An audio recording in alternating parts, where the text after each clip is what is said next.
그 7일간 무교병을 먹는 그 시간, 그 기간을 통해서 그 유월절 양의 사건을 이해를 하면, 그런 상태에서 이제 안식일이 7번 지난, 일곱을 일곱으로 이해한 그 태초의 사건이 내 마음에 딱 들어오면은 그게 희년이잖아요. 그게 오순절이고 유교병을 먹는 상태로 돌아가는 거 아닙니까? 그렇게 되면은 이제 그때의 누룩은 더 이상 바리새인과 사두개인의 교훈이 아닌 누룩으로 그 유교병을 먹을 수 있게 돼요. 마태복음 16장 11절에서 12절 보면은 그 예수님의 표적 사건, 바리새인들과 사두개인들이 예수님한테 와서 하늘의 표적을 보여달라고 그랬던 상황이 있잖아요.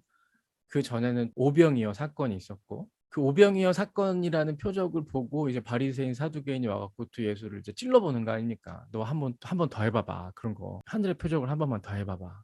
그러니까 예수님이 대답을 하시는 거지. 니네가 천기는 구별할 줄 알면서 시대의 표적은 볼 줄 모르겠냐? 하면서 예수님 자신을 드러내시는 거죠. 내가 이렇게 서 있는 것 자체가 표적이라는 걸 인식 못하겠니? 이렇게 얘기를 하시는 거예요. 그걸 이제 요나의 표적이라고 말씀하시고 그 바리새인과 사두개인을 떠나가십니다. 근데 그리고 나서 이제 제자들이랑 건너편으로 가시는데 그때 제자들이 떡 가져가는 걸 잊어버린 거예요. 마태복음 16장 5절, 제자들이 건너편으로 갈새 떡 가져가길 잊었더니 6절에 예수께서 이르시되 삼가 바리새인과 사두개인들의 누룩을 주의하라 하신대. 이렇게 얘기를 해놓고 이제 제자들이 떡 안 갖고 왔다고 막 예수님한테 투정을 부리니까 11절에 어찌 내 말한 것이 떡에 관함이 아닌 줄 깨닫지 못하느냐. 제자들을 꾸짖으시는 거예요. 오직 바리새인과 사두개인들의 누룩을 주의하라 하시니, 이렇게 말씀하시는 거죠. 12절에 그제야 제자들이 떡의 누룩이 아니요 바리새인과 사두개인들의 교훈을 삼가라고 말씀하신 줄을 깨달으니라. 그러니까 이제 누룩이라는 게 뭐예요? 누룩이라는 게 율법주의적인 해석, 행위적인 것으로 얻어지는 나의 가치, 이런 게 세상의 누룩이라는 거죠. 우리의 가치라는 거는 우리의 행위라는 그런 것으로 우리에게 주어지는 게 아니라는 거예요. 여러분, 저 다 하나님의 아들이라는 그런 정체성으로 지금 천국을 누리고 있는 겁니다. 우리가 어떤 상황이든 어떤 조건이든 다 필요 없어요. 우리가 하나님의 아들로서 살아가고 있다는 이 지금이 하나님 나라라는 거를 우리가 이해하고 있는 상태, 경험하고 있는 상태는, 이거는요, 무엇으로도 패해지지 않는 상태인 거예요.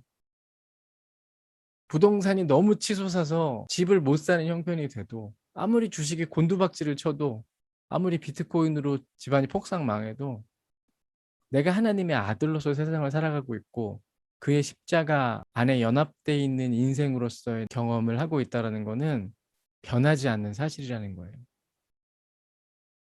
세상에서 경험되는 나의 가치들, 그게 누룩이라는 겁니다. 그런데 어차피 우리가 세상 사람들과 나누게 될 때는 나라는 이 인격이 포함된 어떤 자체로 나눌 수밖에 없잖아요. 나라는 캐릭터. 제가 아무리 최정식이가 진리를 갖고 있으면 뭐예요? 제가 인간이 별로면 여러분들이 나를 얼마나 싫어하겠어요. 제가 조금만 이렇게 하면은 싫잖아요. 아무튼 뭐 그런 겁니다.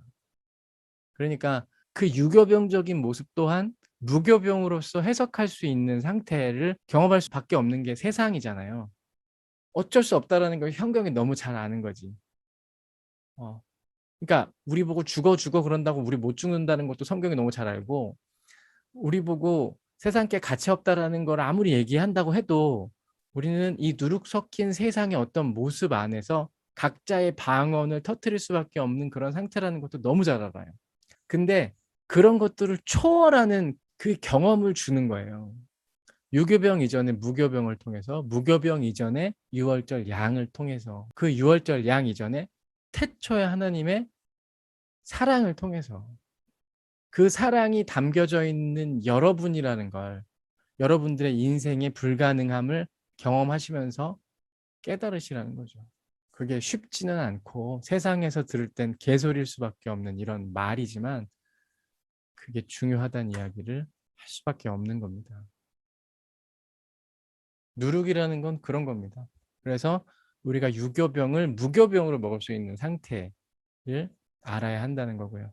그러니까 왜 그게 그렇게 되냐면은, 그러니까 우리가 이제 그 유교병이라는 것을 먹을 수밖에 없는 세상에서 우리가 이제 살아가게 되는데, 그러니까 우리가 항상 뭐 성경책을 끼고 있을 수도 없고 우리가 항상 뭐 CCM 뭐 찬양을 듣고 다닐 수도 없어요, 인생이라는 게. 그런데 우리가 어떻게 쉬지 않고 기도하냐고요. 그 말이 안 되잖아요, 기본적으로. 그런데 성경에서 그렇게 하라고 나왔잖아. 쉬지 않고 기도하려면서 산제사를 드리라고 하잖아요. 그게 어떻게 하는 거냐고요. 그걸 하는 방법에 대해서 지금 오순절에 유교병을 먹는 상태를 이야기를 하고 있는 거죠, 성경이.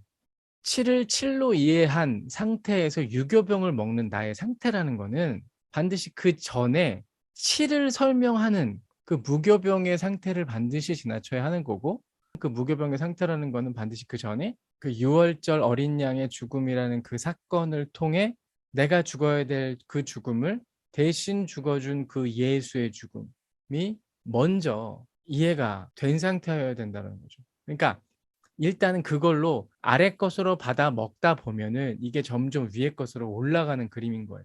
처음부터 예수를 위에 것으로 알아먹고 먹으려고 그러면은 이상한 그림이 된다니까. 말이 안 되는 거예요.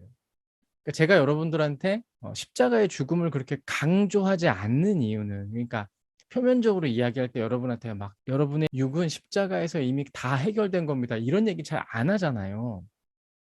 왜냐면은 우리 그룹은 이미 그 7을 7로 이해하는 단계에서 이야기를 하고 있는 상황이기 때문에 굳이 그런 이야기는 강조할 필요가 없는 것이고, 그런 강조가 사실은 그 반복 제사로서의 개념이기 때문에 제가 더 강조를 안 하는 것인 거죠, 결국은. 아니 무슨 말이냐면은 그 반복 제사라는 게 단순히 내가 나의 죄가 다 십자가에서 해결받았습니다. 주님 감사합니다." 해 놓고 나서 내가 막 인생 개판으로 산 다음에 다시 또 회개하는 그 그림. 주님 제가 죄를 사함 받았었는데 제가 또 잘못을 했네요. 주님 저를 위하여 죽어 주시니 감사합니다." 이렇게 반복해서 회개 기도하는 것만 반복 제사라고 하는 게 아니라, 목회자가 "여러분, 여러분들의 죄는 다 십자가에서 해결받으셨습니다. 믿으셔야 돼요." 이렇게 얘기를 강조를 해서, 목회자가 강조를 해서 성도가 아멘하고 받았어. 근데 그렇게 받았어도 또 살다 보면은 망가진단 말이에요. 우리 몸이 죽었다고 아무리 설교자가 강조를 해도 안 죽잖아요. 그렇게 망가지게 될 때 그 상태에서 그 성도가 바라는 건 뭐겠어요? 다음 주 예배야. 다음 주 예배 가서 또 목회자가 "여러분의 몸은 다 이미 죽었습니다."라고 해결해 주는 그 말을 하기를 바라잖아요. 지난주에 예수가 죽었어. 그러니까 예수가 한 번 죽었는데 근데 다음 주에 또 죽어야 돼. 그리고 매주 그렇게 죽는 거야. 이게 반복 제사라고. 설교자가 그 십자가를 강조한다라는 거를 표적으로서 강조하질 않고 자꾸 우상의 죽음, 내 죄를 대신 안고 죽을 그런 어떤 내 밖의 대상의 죽음으로서의 죽음만 강조하면은 그거는 반복 제사로서의 의미를 벗어날 수 없는 설교라고요. 그래서 저는 최전도사는 그 십자가를 표적으로 이해를 딱 해서 어디로 넘어와? 하나님의 마음으로 넘어가자고 하는 거잖아. 우리가 죽었어요. 우리 몸이 죽었어요라고 백날 이야기해 봤자 소용이 없는 거라니까. 이제 그 고기는 먹었잖아, 한 번. 내 몸 죽었다며. 그거 나도 알고 너도 알고 우리 다 에브리바디 다 알아. 에브리바디 언더스탠드야. 그걸 누가 이해를 못 합니까?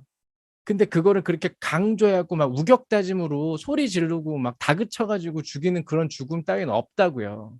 그게 반복 제사라니까. 반복 제사라는 게 나 혼자서 거듭해서 회개 기도하는 것만 반복 제사가 아니라 설교자가 거듭 그 내용에 대해서 거듭해서 설교하는 것만 바라고 있는 것도 반복 제사예요.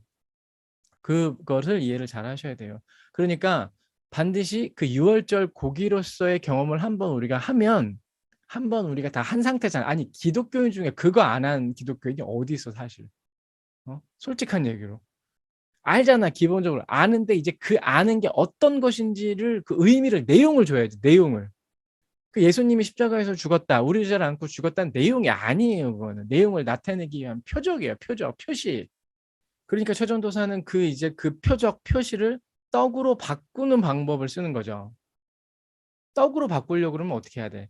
그게 원래 그 하늘에서 주는 떡이잖아. 그 떡이라는 게 하늘에서 내려온 거잖아. 하늘에서. 떡이 만나가 하늘에서 내려왔죠. 어디서 내려와? 하늘에서 내려온 떡을 여러분들한테 줘야 돼. 그 예수도 자기가 그리스도 됨의 역할을 할 때 하늘에서 온 떡이라고 말을 하잖아요. 그 떡의 역할을 하기 위해서는 그 일곱이라는 십자가 사건, 그 유월절 양의 죽음, 그 대속 죽음의 사건이 무교병으로 설명되는 그 과정을 통해서 일곱 창조, 그 7 일이 7번 지나는 그 상황을 경험을 시켜야 될 거 아니야. 그래서 내가 태초의 사건으로 번역해서 알려드리는 거잖아. 얘기해 드리는 거잖아, 계속해서. 제가 골고다의 십자가를 슥 지나가는 게 아니라 반복 제사 안 지내려고 그러는 거 아닙니까? 그러면 이게 살인이 반복 살인이 아니잖아. 살인하지 마에 걸리지 않잖아요. 하나님이 죽었다는데 왜 살인하지 마에 걸리냐고. 하나님이 스스로 죽은 사건을 얘기하는데 내가 예수를 죽였습니까, 지금? 예수는 한 번 죽었지, 내 메시지 안에선. 하나님이 스스로 죽은 그 사건을 얘기를 해 드리는 거잖아요. 그러니까 저는 그 거듭 제사, 반복 제사에 걸리는 이론은 아닌 거예요, 기본적으로. 왕 집사님이 이걸 좀 헷갈려 하시니까 제가 말씀을 한번 드려 봤어요, 이거를. 지난번에 내가 이거 설명하는 척하다가 딴소리 계속 하더라고요. 예, 이번에 좀 설명을 해 가지고. 그러니까 물론 제가 지금 드리는 이 하늘떡 개념의 하나님의 그 자기 부인이라는 그 태초의 십자가라는 사건도 지난주에 들어도 이번 주에 까먹고 다음 주에 들어도 또 다다음 주에 또 까먹고 막 그런 거예요, 그것도. 이것도 똑같이 또 까먹어. 그런데 이건 떡이잖아, 고기가 아니라. 어? 예수라는 에부스를 떡으로 먹는 상태인 거예요. 그러니까 그거를 잘 이해를 하셔야 돼. 거듭 제사, 반복 살인하지 마에 걸리시지 않기 위해서는 예수라는 인간 눈에 보이는 표적으로서의 예수를 자꾸 죽이는 건 이제 그만하셔야 돼. 물론 제가 이제 이런 설교를 하는 어떤 상황, 정황적 상황에 따라서 이런 얘기를 할 때도 있고 안 할 때도 있고 또 앞으로도 십자가에 달린 예수를 통해서 여러분 몸이 죽었다는 얘기 또 할 겁니다. 할 수밖에 없어요. 당연한 거잖아요, 그게. 그걸 어떻게 말을 안 하고 기독교가 성립이 되질 않는 종교인데 그 계시의 사건에 대해서 어떻게 제가 이야기를 안 하겠냐고요. 그런데 제가 그런 얘기를 할 때는 여러분들의 어떤 마음적인 회개를 촉구하는 그런 제사로서의 그 말은 아니잖아요. 지금 적어도 우리 그룹 안에서는 그러지는 않을 테니까 이제 그거를 좀 구별을 하실 필요도 있다는 뜻이죠. 예. 그러면 좋겠다. 오해는 좀 안 해 주셨으면 좋겠다. 그런 겁니다.